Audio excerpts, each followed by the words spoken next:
వాక్యం చెప్పబోతున్నాను కథ నేను చెప్పింది స్టార్ట్ చేయడానికి. అదేంటంటే లూక్ 2:11. దావీదు పట్టణమందు నేటి రక్షకుడు మీ కొరకు పుట్టి ఉన్నాడు, ఈయన ప్రభు అయిన యేసు. ఈ వాక్యం బట్టి ఒక కథ కూడా చెప్పుకుందాం. అనుకో, దాని పేరు యేసు పుట్టుక. ఇది యోసేపు చెప్తున్నది. మరియా బయలుదేరు, మనము వెళ్తాము అన్నాడు యోసేపు. అదిగో వాళ్ళు వెళ్తున్నారు. ఇద్దరు కలిసి దూరం ప్రయాణం చేయబోతున్నారు. వాళ్ళ ప్రయాణం ఎందుకు చేస్తున్నారు అని ఎవరో ఒకరు అనుకుంటున్నారు. వాళ్ళ ఎదుటి వాళ్ళు ఆ తర్వాత ఒకరోజు 25th క్రిస్మస్ రోజున వాళ్ళు మరి అమ్మ ప్రెగ్నెన్సీలో ఉంది, యేసు పుట్టాలని కోరుకుంటున్నారు. అప్పుడు ఎక్కడో చోట స్థలం తీసుకోవాలని చూస్తే ఒక మనిషి దగ్గరికి వెళ్ళి ఆ తర్వాత మాకు ఒకసారి చోటు ఇస్తారా అని అన్నారు. అప్పుడు వాళ్ళు ఏం చెప్పారంటే, మా దగ్గర చోటు సరిపోతే మీకెళ్ళి ఇస్తామని అన్నారు. ఆ తర్వాత వేరే వాళ్ళని అడిగారు, మాకు చోటు ఇస్తారా అని అడిగితే, మా దగ్గర కూడా చోటు లేదు, మేమేం చేస్తామండి అని మూడవ దగ్గరికి వెళ్ళారు. వాళ్ళు కూడా అదే అన్నారు. కానీ వెళ్తుంటే వాళ్ళకి పశువుల పాక గుర్తొచ్చింది. అక్కడ మీరు స్థలం తీసుకొచ్చని చెప్పారు. అక్కడ యేసు పుట్టారు. ఇది హేరోద్ అనే రాజుకి తెలిసింది. హేరోద్ అనే రాజుకి చాలా కోపం వచ్చింది. కానీ యేసు పుట్టుక చాలా మందికి వినపడింది. అప్పుడు ఒక దేవత వచ్చి గొర్రెల కాపరి దగ్గరికి వెళ్ళి ఒక ముఖ్యమైన శుభవార్త చెప్పింది. ఇది మీకు సంతోష వార్త, మీకు చెప్పినందుకు మీకోసం చెప్పాను. దావీదు పట్టణమందు నేను రక్షకుడు మీ కొరకే పుట్టెను, ఈయన ప్రభు అయిన యేసు.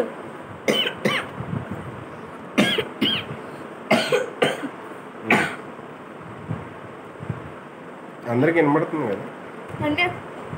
అంటే నిజం చెప్పాలంటే నాకు అసలు దగ్గర ఎక్కువ ఉంటుంది, కానీ చెప్పగలుగుతాను. దీనికోసం మీకు చాలా మంచి ఏర్పాట్లు జరుగుతుంది. ఒక శిశువు కొత్త గుడ్డలతో చుట్టుపడి ఒక తొట్టులో పడుకొని ఉన్నారు.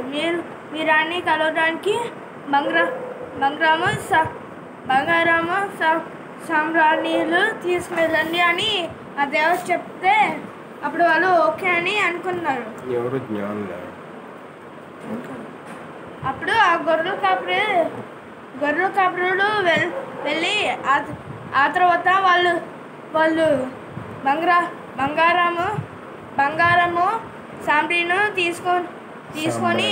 సామ్రాణిని తీసుకొని వచ్చారు. అప్పుడు ఒక కొత్త నక్షత్రం పుట్టింది. అందరికి తెలుసు అవుటర్ స్పేస్లో చాలా నక్షత్రాలు ఉంటాయి, కానీ యేసు పుట్టాక ఒక కొత్త నక్షత్రం వచ్చింది. అది పోలీస్ స్టార్లో ఉంటుంది. అది కొంచెం అది యేసయ్య ఎక్కడికి వెళ్ళినా అక్కడికే వస్తుంది. అది చూసి హేరోద్ అనే రాజుకి చాలా కోపం ఎక్కిపోయింది. వాళ్ళు ఇలా తీసుకున్నాండి అని అంటే వాళ్ళు తప్పించుకోవడానికని ఒక చోటున వెళ్ళారు. ఈజిప్ట్కి వెళ్ళారు. ఓకే. యేసయ్య చేసిన ఒక కార్యం చెప్పొచ్చు. ఆ తర్వాత ఏసీ చేసిన ఒక కార్యం ఆయన పెద్దలో ఆయన పెద్దతనంలో ఆయన ఒక ఆయన ఒక బలహీనమైన మనిషిని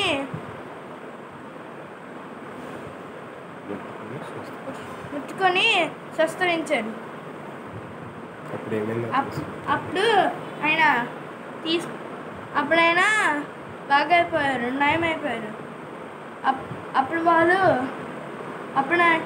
అప్పుడు ఆయన సృష్టికర్త అప్పుడు చాలామంది అనుకున్నారంట, అమ్మో ఈ ఆయన సృష్టికర్త, ఈయన మనల్ని కట్టింది, ఈయనను మనం నమస్కరించవచ్చు, నన్నే నమస్కరిద్దామని వెళ్తే ఒకరు ఉన్నారు ముసుగులో. అతను సాతానుగా ట్రాన్స్ఫార్మ్ అయ్యాడు. నిజానికి చెప్తే వాడు సాతానే. యేసయ్య అంటే వీడేంటి వీడికి పెద్ద మ్యాజిక్ కూడా తెలియదు అని అనుకున్నాడు యేసయ్య మీద. అప్పుడు ఒక రోజు వెళ్తుంటే తను తుఫాను కట్టించాడు. అప్పుడు తుఫాను కట్టాడు సాతాను. అది ఎలా పరుస్తారో నేను కూడా చూస్తాను అని సినిమా చూసినట్టుగా చూశాడు. కానీ యేసయ్య క్షణంలో ఆపేశాడు. అప్పుడు ఆ తుఫాన్ పోయింది. తుఫాన్ అయితే సరిగ్గానే పోయింది. అప్పుడు అనేది పోయింది. దాంతో పాటు సాతాను కూడా వెళ్ళిపోయాడు. దీన్ని బట్టి ఏం నేర్చుకోవాలంటే మనము ఎప్పుడు యేసయ్యలా సృష్టికర్త అన్నట్టుగా సృష్టికర్త కాదు కదా మనం యేసయ్యని నమ్మించుకోవచ్చు అని చెప్పుకోవచ్చు. ఏదైనా అవ్వదు. ఒకవేళ యేసుని మర్చిపోతే మళ్ళీ మనము ఆ తుఫాన్ పోయినట్టుగా మనం కూడా యేసు జీవితంలో పోతాము. ఇంకొక అతన్ని స్వస్థపరిచినట్టు మనం కూడా మన ఎదుటి వాళ్ళకి స్వస్థపరచాలి. ఏమైనా సమస్యలు ఉంటే. ఓకే, చిన్న ప్రేయర్